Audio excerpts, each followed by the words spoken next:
ചങ്ങനാശ്ശേരിയിലൊരു വാടക വീട്ടിൽ ഭർത്താവായ SI രാമചന്ദ്രനൊപ്പം താമസമാക്കിയിരുന്ന കവിത എന്ന കലാകാരിയായ യുവതി ഒരു സിനിമയിൽ അഭിനയിക്കുവാനായി പോയിരുന്ന സമയത്ത് തിരുവനന്തപുരത്തുള്ള അവളുടെ അച്ഛനും സഹോദരനും താമസിച്ചിരുന്ന വീട്ടിൽ നിന്നും 3.5 പവന്റെ ഒരു സ്വർണമാല മോഷണം പോകുന്നു.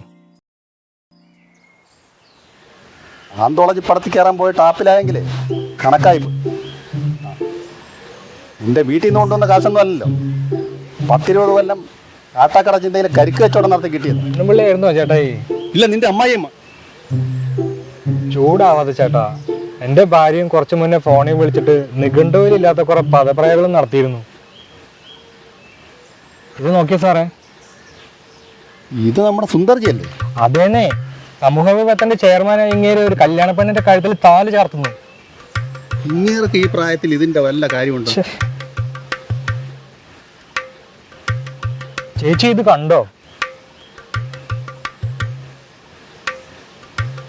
കൊള്ളാമല്ലോ. ഈയുടെ മനസ്സിലിരിപ്പ് ഇതായിരുന്നില്ലേ? മറ്റേ ചേച്ചി ഇവിടെ പോയി. ചേച്ചി പ്രഷർ കൂടി ആശുപത്രിയിലാണ്. അപ്പൊ പിന്നെ പുതുപ്പെണ്ണിനെ കൊണ്ട് കല്യാണ ചെറുക്കനെ എവിടെ താമസിക്കും? എന്നാ പിന്നെ അവര് വാടക വീട് എടുക്കുമായിരിക്കും.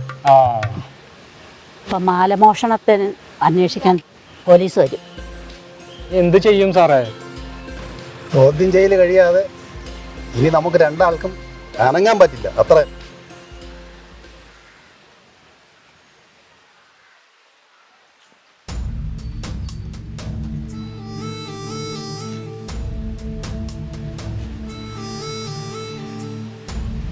നിങ്ങളാണോ മാലമോഷണ കേസിൽ കംപ്ലൈന്റ് തന്നത്?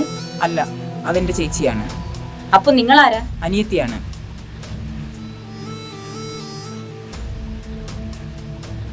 ഈ വീട്ടിൽ നിന്നാണോ ചെയിന് കളവ് പോയത്? അതെ.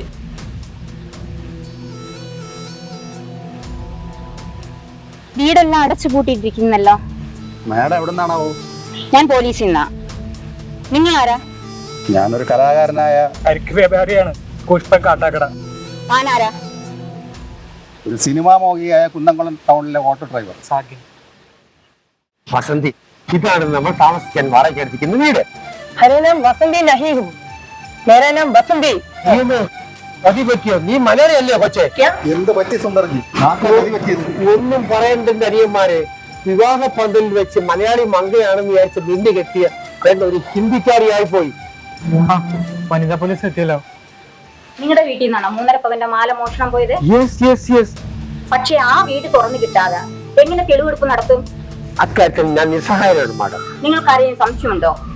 സംശയം ഉണ്ടോ എന്ന് ചോദിച്ചാൽ അതെന്തെങ്കിലും ആകട്ടെ, പുതുമണവാളനും മണവാട്ടിക്ക് ഇവിടെ എന്താ കാര്യം? എന്റെ വളരെ വേണ്ടപ്പെട്ട ഒരു ഫ്രണ്ടിന് വീട് വാടക കൂട്ടാൻ പറഞ്ഞു കേട്ടാണ് ഞാൻ ഇവിടെ എത്തിയത്. എങ്കിൽ വളരെ സോറി എങ്കിലേ, ഈ വീട് കിട്ടാൻ പോകുന്നില്ല. അത് നിങ്ങൾ തീരുമാനിച്ചാൽ പോരല്ലോ. മതിയല്ലോ. അതിന്റെ കാരണം ഇത് എന്റെ വീടായതുകൊണ്ട് തന്നെയാണ്. ഞാൻ എന്നാൽ ചേച്ചിയുടെ അടുത്തേക്ക് ഒന്ന് പോട്ടെ. എങ്കിലും ആയിക്കോട്ടെ ചെയ്യും. അവര് റെസ്റ്റ് എടുക്കാൻ പറയും. ശരി, പോയിട്ട് എല്ലാം കൊണ്ടും കഷ്ടകാലമാണല്ലോ ആശാന്. അതെ അതെ, വാർദ്ധക്യ വിവാഹം ചെയ്തത് കാരണം സ്വന്തം വീട്ടിൽ നിന്ന് ഔട്ടായി. ഇപ്പൊ ഇതാ ഒരു അന്യഭാഷക്കാരെയും ഏറ്റെടുക്കേണ്ടി വന്നു. സുന്ദർ സാറേ, ഞാൻ നിങ്ങളുടെ ഭാര്യയുടെ മുൻ ഹൗസ് ഓണർ ജിമ്മിച്ചനാണ്. പറയാം, പാറശാലയിലുള്ള എൻ്റെ ഒരു വാടക വീട്ടിൽ ഈ നിൽക്കുന്ന പെണ്ണും പുള്ളിയും കുറച്ചാൾക്കാരും കൂടി അവിടെ ഒരു സിനിമാ കമ്പനി നടത്തിയിരുന്നു. ഓ, എന്റെ മകളെ അഭിനയിപ്പിക്കാനുണ്ടാക്കിയ പ്രൊഡക്ഷൻ കമ്പനി? അതെ അതെ അതെ, അതെല്ലാം പൊട്ടിപ്പാളീസായി. അതിന് ഞാനെന്ത് വേണം? ക്യാ തും മുझे जानता नहीं? എന്നെ ഓർമ്മ नहीं? എന്റെ വാടക കുടിശ്ശിക സാറ് തന്നെ തന്നേ വരും. എത്ര കാണും? ഏകദേശം ഒരു 60,000 രൂപ വരെ വരും. ഓഹോ, ആ കുരിശ് എന്റെ തോളത്തായോ?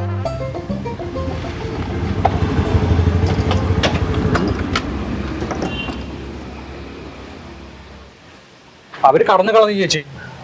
ഞങ്ങളവരെ കുറച്ച് സമയം ഫോളോ ചെയ്തത് മിച്ചം. അല്ലെങ്കിൽ ഇപ്പോഴത്തെ ആഡംബര ബൈക്കുകളൊക്കെ നിലം തൊടാതെ അല്ലേ പായഞ്ഞത്. എന്നാലും അവളെ വണ്ടിയൊക്കെ എത്തിക്കൊണ്ട് പോയത് ആരായിരിക്കും?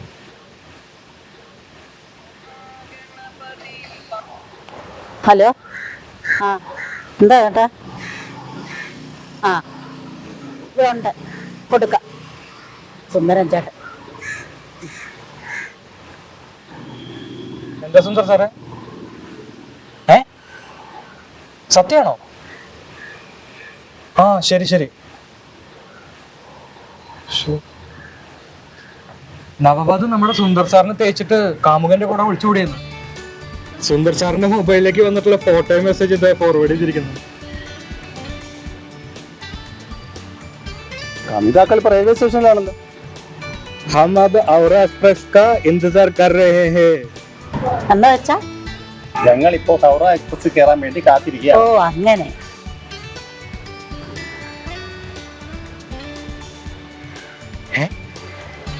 നോക്കിയേ, ബസന്തിയുടെ കഴുത്തിൽ ഒരു സ്വർണ്ണമാല. അയ്യോ, ഇത് നമ്മുടെ ചേച്ചിയുടെ മാലയാണല്ലോ. ഇപ്പൊ പിടികിട്ടി. അന്ന് സമൂഹ വിവാഹ പന്തലിൽ ഷൈൻ ചെയ്യാനായിട്ട് ഹിന്ദിക്കാരുടെ കഴുത്തിൽ സുന്ദർജി ഒരു സ്വർണ്ണമാല എണീച്ചത് ഇപ്പൊ എങ്ങനെയാണെന്ന് വ്യക്തമായില്ലേ? എങ്കിലും എന്റെ ബോഡി ബിൽഡിംഗ് ഓൾഡ് മേനെ, താനൊരു ഭയങ്കരനാണല്ലോ. ഇന്നത്തെ സ്വർണ്ണ വിലയ്ക്ക് എത്ര ലക്ഷത്തിന്റെ മുതലാണ്.